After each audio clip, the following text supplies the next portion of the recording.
Hi everyone and welcome.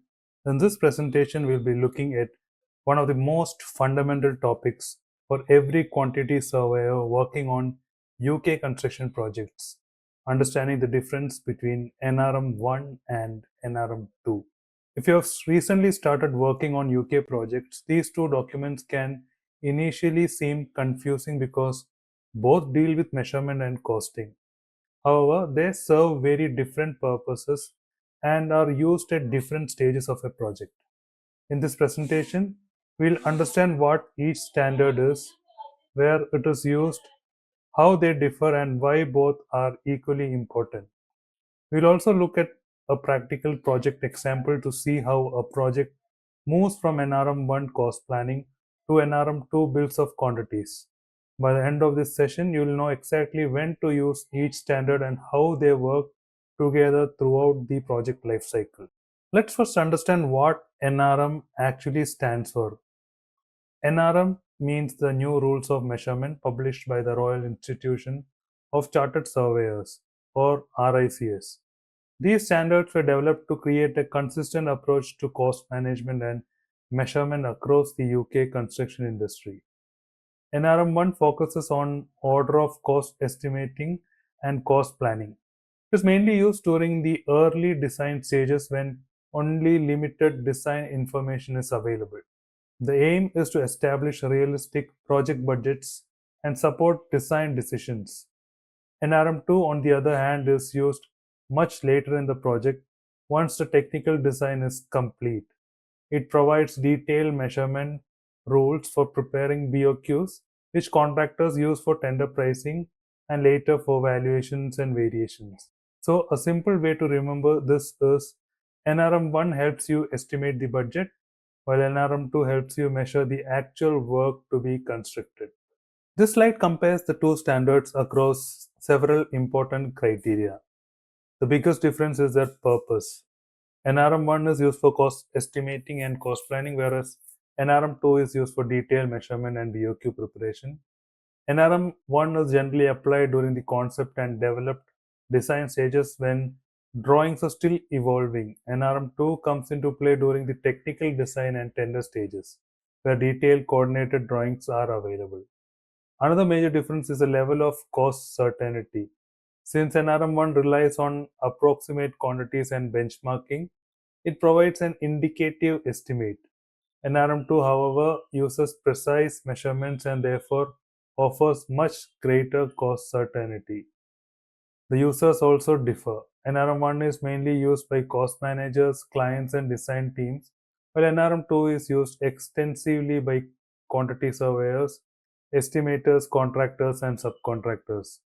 Although the two standards are different, they complement each other rather than compete with each other. Let's understand the difference through a practical example. Imagine we are working on a commercial office building. During RIBA stage 2 and 3, the design is still developing, so we don't yet have complete construction drawings. At this stage, we prepare a NRM1 cost plan using approximate quantities and elemental rates such as cost per square meter. This helps establish an overall project budget, which the client used to make key decisions. As the project progresses into RIBA stages 4 and 5, the design becomes fully coordinated and technically complete. Now we switch to NRM2 and prepare detailed bill of quantities by measuring every building element from foundations and structural works to finishes and MEP systems. These BOQs form part of the tender document, allowing contractor to submit competitive prices. After the contract is awarded, the same BOQ also supports interim valuations, variations, and final account settlement. So NRM1 sets the financial target, while NRM2 translates that target into measurable construction work. Both NRM1 and NRM2 have their own strengths and limitations. NRM1 is excellent for early stage budgeting because it allows clients and designers to understand project costs before detailed drawings are available. It supports design decisions, enables benchmarking against similar projects, and aligns with RICS cost planning best practice. However, because it is based on assumptions and approximate quantities, the cost certainty is relatively lower and estimates may change as the design develops. NRM2, on the other hand, provides much greater accuracy. Detailed bill of quantities reduce pricing ambiguity, support competitive tendering, and form the basis for cost control, interim valuations, and variation management during construction. The limitation is that it requires fully developed design information and takes considerable time and effort to prepare. In simple terms, NRM1 gives speed and flexibility during planning, while NRM2 provides precision and control during procurement and construction. This slide provides a simple decision guide. If you are at the beginning of a project and need an early budget estimate, then NRM1 is the correct choice. It allows you to prepare elemental cost plans using benchmark rates and outline design information. Once the design is completed and you are preparing tender documents, it's time to move to NRM2. This is where detailed measurement takes place and bills of quantities are prepared for contractors to price.